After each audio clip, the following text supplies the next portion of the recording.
Hello students, in this video I am going to revise the third unit, that is a continuous time signal analysis. In this video I am going to discuss the mainly two topics. One is Fourier transform, another one is Laplace transform. I am going to explain first introduction of the Fourier transform. In the second unit we have discussed about the Fourier series which can be applied for the periodic signals. The limitation of the Fourier series which can be applied, which can be used to analyze the periodic signals only, periodic signals, so that periodic signals can be analyzed and by making use of the Fourier transform. Then I am going with the Fourier transform, introduction about the Fourier transform. A signal said to be continuous time signal if it is available at all instant of time. We know the definition of the continuous time signal, that is x of t. A signal is available at all instant of time, then that is called continuous time signal. If you take any real world signal, that is a continuous time signal only. And this form of signal is named as time domain signal. We have been getting the signal with respect to the time, so that it is named as time domain signal. But the analysis of a signal is more convenient when it represents in frequency domain. That means what? If we have the signal at every instant of frequency, that is more convenient to analyze a signal. I hope I am clear. The real world signal is a continuous time signal, but analysis of any signal is more continuous when it is in frequency domain. Frequency domain, it is a new word. Frequency domain means if a signal is available at every instant of frequency, then that is named as frequency domain signal. So that the continuous time signal has to be converted into frequency domain. Continuous time signal has to be converted into frequency domain. Here Fourier transform is a tool which is used to convert the continuous time domain signal into the frequency domain signal. Continuous time signal can be represented x of t, whereas frequency domain signal can be represented with x of omega or x of f. Any representation you can take, x of omega or x of t. Frequency domain. I am going to give some more introduction about the frequency domain. It is a way of analyzing the signal with respect to the frequency. It explains us that how much signal lies within the given frequency band. That means what? I wanted to know the signal strength from 1 kHz to 4 kHz of a frequency. 1 kHz to 4 kHz frequency, I can call it as a frequency band in which I wanted to know what is the signal strength. Otherwise, if I am having the aim of at which frequency band the signal is having the more strength, like that, if you wanted to know the signal strength at various frequency levels, the frequency domain is very useful to know the strength of the signal at one particular frequency. So that here the Fourier transform, we are going to use the Fourier transform to convert the continuous time signal. We are going to use the Fourier transform used to convert the continuous time domain signal x of t, and which is used to convert into the frequency domain, that is either x of omega or x of f. Why we are going for the frequency domain? Just now I have explained. When the signal is represented in the frequency domain, at which frequency we will come to know the strength of a signal. And the frequency domain signal is more convenient to analyze anything, so that we are looking for the frequency domain signal. In this chapter, we will discuss about the Fourier transform, which is mostly used to analyze aperiodic signal. I am using the word is aperiodic signal because periodic signals can be analyzed by making use of Fourier series only. We have discussed the Fourier series in the second unit. Fourier series can be used to analyze the periodic signal, whereas aperiodic signal can be analyzed by making use of Fourier transform. So that aperiodic signal can be analyzed by making use of Fourier series and can be used to analyze the periodic signals also. Fourier transform can be used to analyze the periodic signals and as well as aperiodic signal, but mostly we can use the Fourier transform for to analysis of the aperiodic signals only. This is about the main introduction about the Fourier transform. Then what is the time domain signal, what is the frequency domain signal? Just now I have given the introduction about the time domain and the frequency domain. Time domain means what? If the signal is available at every instant of time, that is called time domain signal. If the signal is available at every instant of frequency, that is called frequency domain. This frequency domain, a signal is available in frequency domain, it is more convenient to analyze that particular signal. So that if we have the time domain signal, if you wanted to get the more advantage, you have to convert that is into time domain signal. You have to, if you wanted to have the more ease of analysis, you have to convert the time domain signal into frequency domain signal. The main mathematical tool which converts the time domain signal into the frequency domain signal is called Fourier transform. Fourier transform. Fourier transform is a mathematical tool. Fourier transform is a mathematical tool which converts the time domain signal into the frequency domain signal, and the Fourier transform can be used to mainly analysis of a periodic signal, because the periodic signals can be analyzed by making use of the Fourier series. But the Fourier transform can be used to analyze the aperiodic signals only. Then we are going with the what exactly the Fourier transform. Fourier transform from the standard equation, the Fourier transform is given like this. For example, I am having the x of t. X of t is which type of signal? It is continuous time signal. Continuous time signal, or a signal is represented in time domain. A signal is represented in time domain. We wanted to convert this is into the frequency domain by making use of the transform, that is called the Fourier transform. By using the Fourier transform, we are converting time domain signal into the frequency domain signal to have the ease of analysis, so that the resultant, after applying the Fourier transform, the resultant signal will be x of omega. X of omega is equals to integral minus infinite to plus infinite. On x of t we have been applying the Fourier transform, so that x of t into e to the power of minus j omega t dt, then the resultant signal will be the frequency domain signal. If you wanted to represent, that is in the form of f, that is here omega is the angular velocity and f is a frequency, and x of f is equals to simply integral minus infinite to plus infinite x of t into e to the power of minus j. Omega is replaced by what? 2 pi f into t into dt. This is what it is completely. We are having the x of t is time domain signal, and we are converting that is into the frequency domain signal by making use of the Fourier transform, and this is the standard equation for the Fourier transform. X of omega is equals to integral minus infinite to plus infinite x of t into e to the power of minus j omega t dt.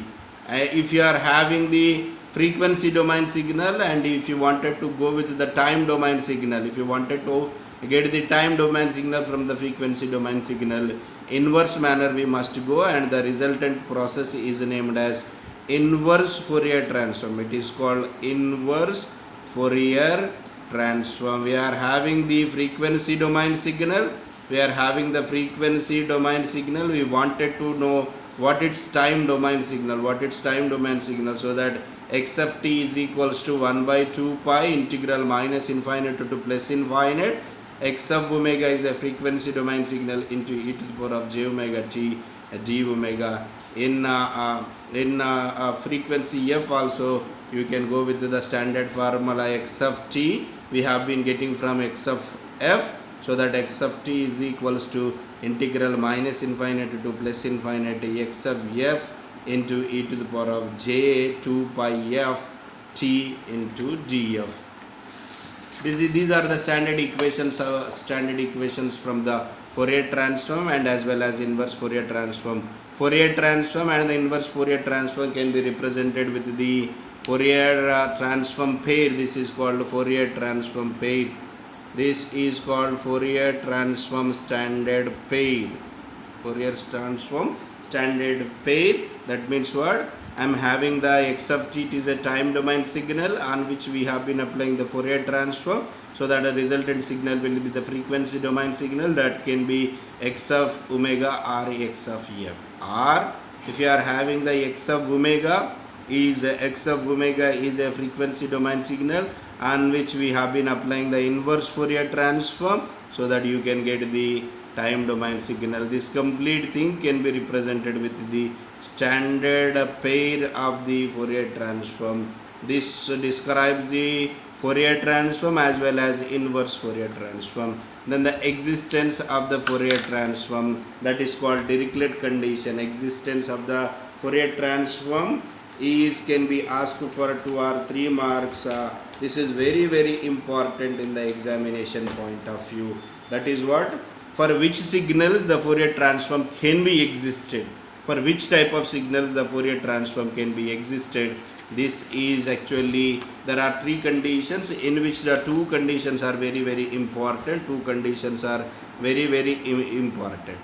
The signal which we wanted to calculate, we wanted to get the Fourier transform of a signal, it must be a absolute integrable. It must be absolute integrable. For example, x of t is a signal to which we wanted to get the Fourier transform, and to get the Fourier transform of x of t, it must have integral, it must have the finite integrable, that is integral minus infinite to plus infinite x of t into dt must be less than infinite. It must be, that is what? It must, x of t must be absolute integrable. That means we should not get the integration of x of t is equals to infinite. If we get the integral of x of t is nothing but a signal which we wanted to calculate the Fourier transform. If it is infinite, we cannot find the Fourier transform of that given signal. If the integral of x of t is less than infinite, that means what? It is a finite, so that we can easily find out the Fourier transform. First one. And the second one in this Dirichlet condition is that second one, x of t has the finite number of discontinuities in every finite time intervals. That means what? If you are going with the x of t, it requires to have the maximum value and minimum value. Maximum x of t must have the maximum and the minimum value. That means what? It requires to have the minimum value of the signal and the maximum value of signal, and these two must be the finite numbers. Then only we can get the Fourier transform of given signal. I hope I am clear. That is, if the given signal x of t satisfy the 2 conditions, then only we can get the Fourier transform, and these 2 conditions are nothing but Dirichlet conditions to have the Fourier transform of the given signal x of t. First one is the signal which we wanted to get the Fourier transform, that must be absolutely integrable, and the second one, it requires to have the absolute finite discontinuities in every finite time interval, so that it requires to have the finite maximum number of maximum value and the finite minimum value. And coming to the Fourier transform, by making use of the Fourier transform, you can have the Fourier transform of a signal from the time domain to frequency domain. X of omega is equals to integral minus infinite to plus infinite x of t into e to the power of j omega t. In this manner we can find the Fourier transform. In the Fourier transform, along with that Fourier transform, that is continuous time domain signal into the frequency domain signal, along with that one we can calculate the magnitude of the frequency domain signal.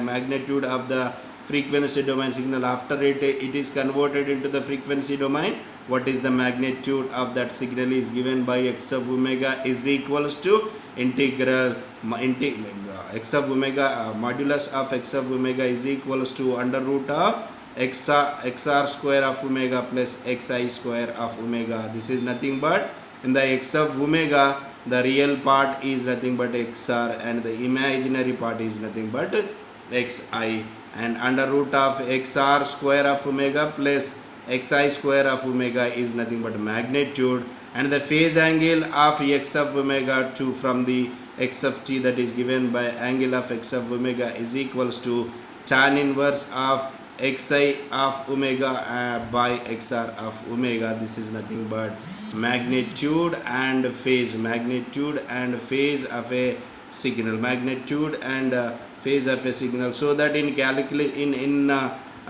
determination of Fourier transform, we have to go with x of omega is equals to what? We have to go with x of omega is equals to integral minus infinite to plus infinite x of t into e to the power of j omega t and dt.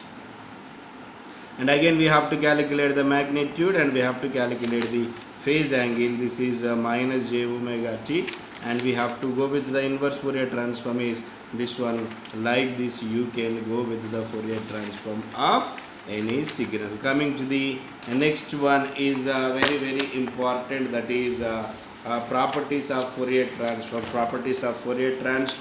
From these properties of the Fourier transform we can get the directly 5 marks, or sometimes you can be asked to have the 10 marks. You can ask to have the answer for 10 marks also. There are around 1 2 3 4 5 6 7 8 9 properties are there. From these 9 properties, then any 3 can be asked for 5 marks, any 5 can be asked for 10 marks. So that all these are very very important and easy also, so that you have to go thoroughly about the Fourier transform of the given Fourier transform properties of the signals. Linearity, for example, I am having the x of t, and whose Fourier transform is what? X of omega. I am having the y of t, whose Fourier transform is what? Whose Fourier transform is also y of omega. If I am giving the linear combination of these two signals, x of a into x of t plus b into y of t, this is called a linear combination of two signals. So that on the linear combination of two signals I am applying the Fourier transform. If the resultant Fourier frequency domain signal into is a into x of t, Fourier transform is x of omega plus y of t Fourier transform is y of omega, then that property is named as a linearity. That means what? A into x of t is one signal, y of t is another signal. We are going with the linear combination. X of t is another signal, y of t another signal. X of omega is the Fourier transform of x of t, y of omega is the Fourier transform of x of t. If I am going with the linear combination of input signal, the Fourier transform of this particular signal is given by a into x of omega plus b into y of omega, then this property is named as a linearity property. Coming to the time shifting property, we know that x of t is a original signal. If you are having the x of t, then the Fourier transform of this x of t will be x of omega. And time shifting property means what? Here we are having the time shifting, that is t is shifted by plus or minus capital T, or you can take with the x of t minus t naught. That means what? It shift right side. So that what will be the resultant frequency domain signal? That means what? X of t we have, Fourier transform of that one is x of omega, and x of t is shifted by the t naught unit. So that what will be the frequency domain signal we should know. Then coming to the x of t, Fourier transform is x of omega. Then this signal is shifted by x of t minus t naught. Then the Fourier transform of this one is e to the power of minus j omega t naught into x of omega. We have all the proofs of all these properties in the given material, and x of t minus t naught Fourier transform is given by e to the power of minus j omega t naught into x of omega. If x of t plus t naught, then the Fourier transform will be, in place of minus you can get the plus, that is e to the power of j omega t naught x of omega. This is what it is, time shifting. That means what? We have some constant value either subtracted or added to the time independent variable, so that it is called time shifting property. Time has shifted. Now we are going with the frequency shifting. Frequency, where we can get the frequency after the Fourier transform. So that in that Fourier transform, after getting the Fourier transform, if the frequency shifted, then what will be its equivalent continuous time signal we must know. That means what? X of t we have, and for that Fourier transform, x of t we have, for that Fourier transform is x of omega. If this x of omega is shifted, then what will be its equivalent time domain signal? That is x of t, x of omega is shifted, that is x of omega minus omega naught. Then its equivalent Fourier transform, its equivalent continuous time signal will be e to the power of j omega naught t into x of t, on which if we apply the Fourier transform, then the resultant signal will be x of omega minus omega naught. It is frequency shifting, also named as time domain multiplication Fourier property. It is time domain and it is multiplied. So that frequency shifting is also named as time domain multiplication property. Time domain multiplication property is also named as frequency shifting. If we multiply the continuous time domain signal with the exponential function, so that resultant frequency domain signal will be the frequency shifting, that is x of omega minus omega naught. Coming to the fourth property, that is time reversal property. We know x of t we have, on which we have been applying the Fourier transform, so that the resultant signal will be the x of omega. Now I am applying the time reversal operation on x of t, so that will be the x of minus t. So that what will be its Fourier transform, that is a frequency domain signal, that is given by x of minus t. On x of t we have applied the Fourier transform, so that x of omega we got, but we have replaced by minus t by minus t, so that it will be resultant signal will be x of minus omega. X of minus t, on which we have been applying the Fourier transform, the resultant signal will be x of omega. Then coming to the time shifting property. That means what? X of t we have, on which we have been applying the Fourier transform, resultant signal will be the frequency domain, that is x of omega. Time scaling is nothing but t is multiplied or divided by any constant, so that I am taking that constant is a. So that x of at Fourier transform is given by 1 by modulus of a into x of omega by a, and all these properties we have discussed in the classroom. Coming to the differentiation in frequency domain, go with the statement differentiation in frequency domain. Frequency domain is what? X of omega. Differentiation means d by d omega. In order to get d by d omega of x of omega, what must be its time domain signal? And it is given as j into d by d omega of x of omega, and it is differentiation in frequency domain. And what must be the continuous time domain signal to get this signal by using the Fourier transform? So that if you are having the signal is t into x of t, on which we have been applying the Fourier transform, so that the a resultant frequency domain signal is j into d by d omega of x of omega. Then this is differentiation in frequency domain. That means what? After the Fourier transform, we will be getting x of omega, that is frequency domain. At that frequency domain, we will be having the differentiation. That is what? D by d omega of x of omega. We cannot get directly d by d omega of x of omega. We can get j into d by d omega of x of omega by using the t into x of t as a continuous time signal, and applying the Fourier transform, you can get. Now next one is about differentiation in the time domain. Differentiation in time domain signal, we can get the before the frequency domain, before the Fourier transform only.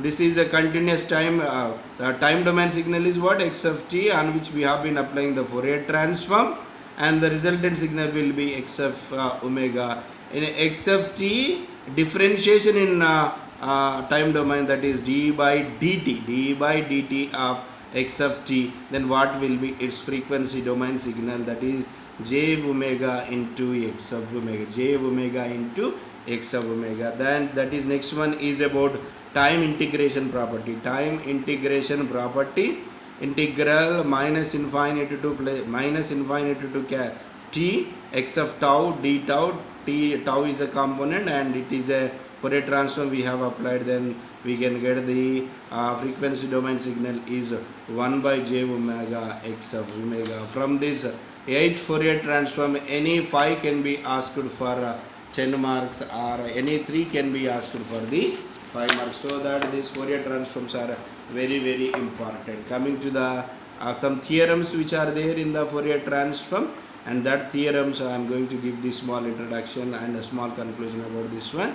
Convolution of the two signals. I am having the two signals x1 of t and x2 of t, and I have the convolution of those two signals. After convolution of those signals, if I wanted to apply, if I apply the Fourier transform, then the resultant frequency domain signal will be x1 of omega into x2 of omega, x1 of omega into x2 of omega. From this we can go with a one beautiful point. If you wanted to get the two signals, two frequency domain signal multiplication, if you wanted to get the two frequency domain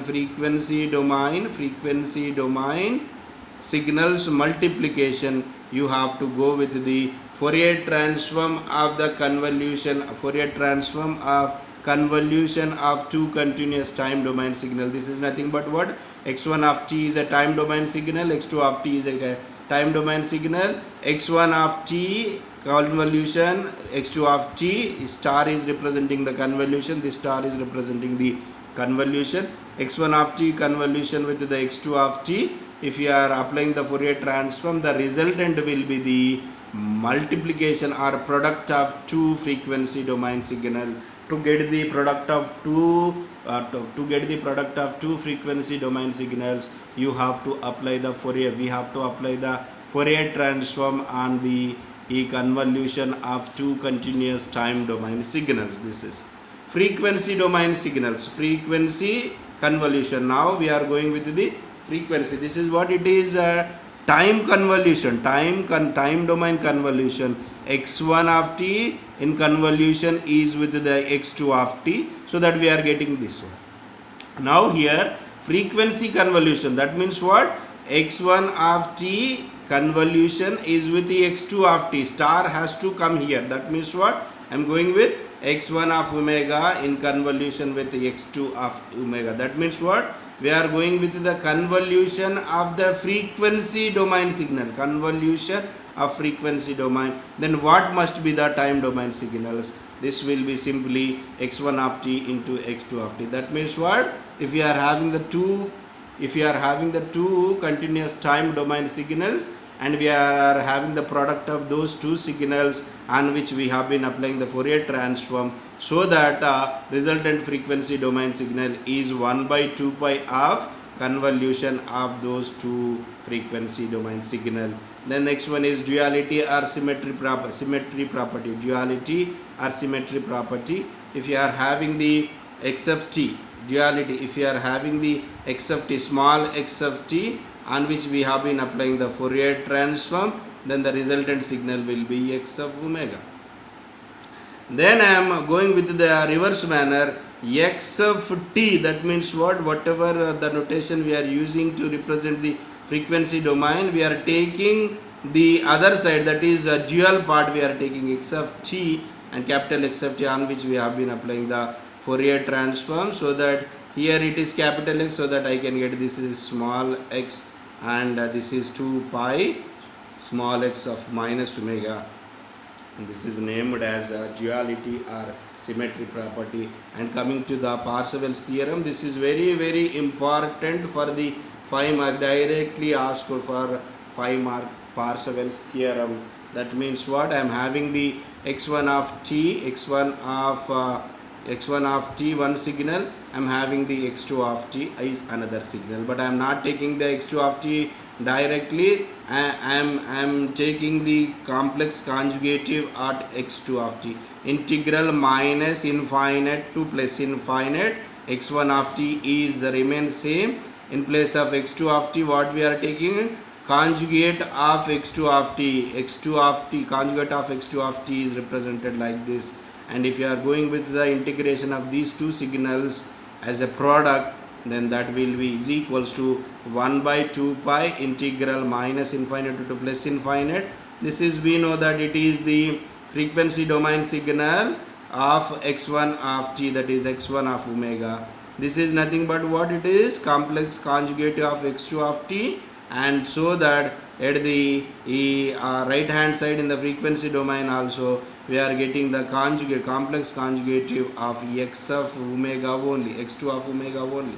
After getting x2 of omega, that complex conjugate will be x2 of star omega d omega. This is named as Parseval's theorem, and the Parseval's theorem is also very important. And coming to the next one is about inverse Fourier transform. Inverse Fourier transform can be solved by making use of the partial fraction methods and the convolution method. Two methods, by making use of the two methods we can solve the inverse Fourier transform. One is by making use of the partial fractions, by making the partial fraction, that is a by something plus b by something, and by putting the value of something we can determine a. After putting some value here we can put the value of b, like that you can go with by making use of the partial fractions. Whereas convolution method, second method is nothing but it is a convolution method, it is a convolution method. Second method is a convolution method. By making use of this part you can easily get the from the frequency domain into the time domain signal. The inverse Fourier transform, here you need to understand that Fourier transform is used to convert the continuous time domain signal into frequency domain signal, continuous time domain signal into frequency domain signal, that is x of omega.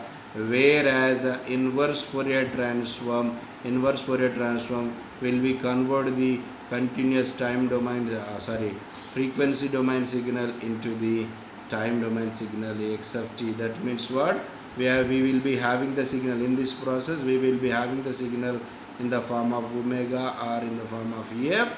We have to convert that is into time domain, that is t, Likewise you can make use this powerful mathematical tool to convert this Fourier transform mathematical tool to convert the continuous time domain signals into the frequency domain signal to have the ease of analysis.